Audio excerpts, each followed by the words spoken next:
Hello, my name's Elizabeth Jones, and this is, Calvin Kaplan. and together we're going to be talking about biblical psychology, having another one of our conversations. And Cal, I was wondering, in the history of your conception of biblical psychology, when you were a boy, you studied Hebrew with your uncle. I did. And could you tell me a little bit about that and how that fits into biblical psychology? Well, my uncle was one of these legendary figures. We use the word legend very loosely in America, but he really was a legendary figure. He came from, he was a very handsome, romantic man. My mother idealized him. He came out of pogrom-driven Russia, and he lived in Poland, Germany, Argentina before he came to America, and then he moved to Israel at the end of his life and then came back to America. He never quite fit in to the more low-key American life. But what did he do? He was a pharmacist, but he He was more than a pharmacist. Well, my grandmother, my maternal grandmother, who I never met, was a herbal woman in You've Russia, told me. and actually the fact that she had cured peasants with herbs saved the whole family's life, because later there had been a gangster who was going to kill my mother and her mother, and she recognized, my grandmother recognized this leader of the group as somebody she had helped treat smallpox with herbs when she was younger in the village they were in.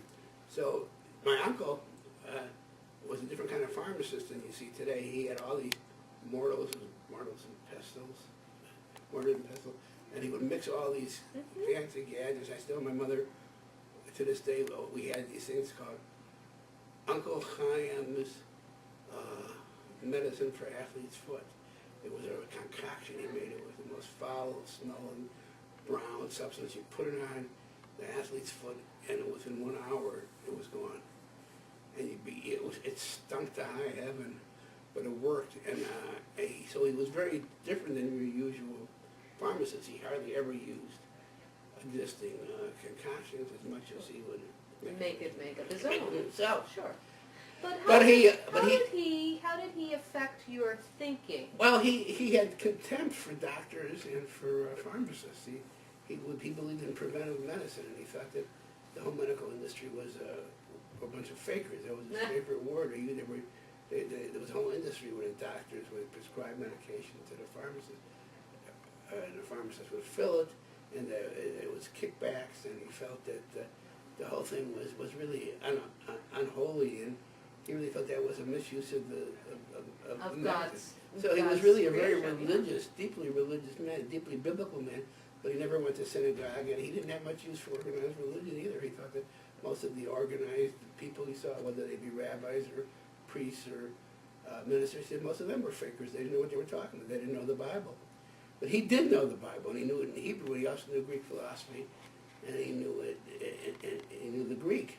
And so he saw something in me, and he said that he was going to really educate me as to the way that things really were, and not the stuff, the pablum he said you get in school.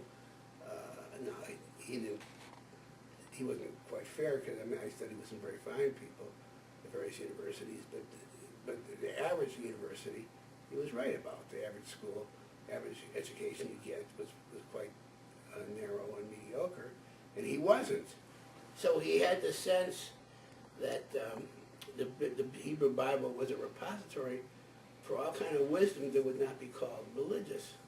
The wisdom that they had kind of a dental knowledge and a medical knowledge, that it was a legal system that came out of it. That we know. The Jewish law was very, very different than Roman law. That there was a different view of economics, different view of political theory, how to form the Hebrew conception, for example, of community. Kehillah he impressed on me regularly, was very different than the Greek idea of polis, which is the basis of metropolis. But the Hebrew idea was more of an organic family, while the Greek idea was more of an impersonal kind of political entity. I follow you exactly. The Hebrew conception and the Hebrew religious life has always been centered around the home and the family. It's organic. And it is organic. And in the Greek world, which is what we've seen most in modernity in modern cities, you can feel very lonely. They can be very nice places. But don't forget the biblical people, Hebrew people were basically a wilderness people. They were people who weren't really in the cities. They were in the smaller communities, and so there was a different conception of what a community was. And so he made me aware of all of that.